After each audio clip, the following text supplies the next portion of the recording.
Rejpuni Vibro, Season Part, Kajum Tip Namta, Kupor LAITKAM, take it on lightly, post Kibalaj, Kabay for Eastern West Khasi Hill District, Mairang.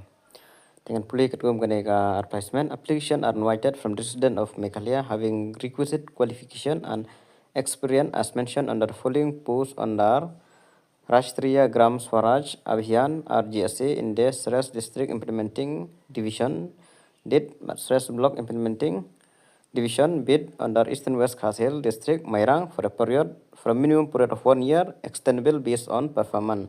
Te kadai long contract basis te krisis nam te can extend based on performance.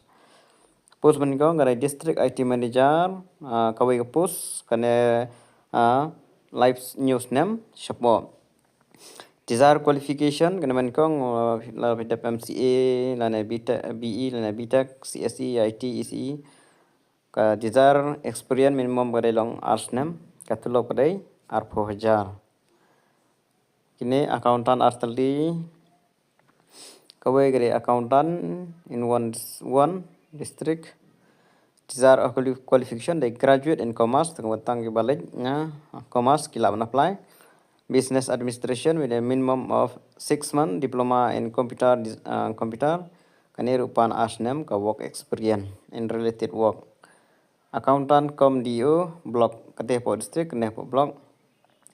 Desired qualification graduate in commerce business administration with a minimum of 1 year diploma in computer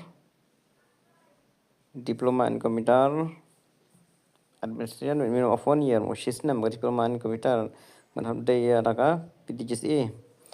Desired qualification minimum 2 years of work experience in account related work.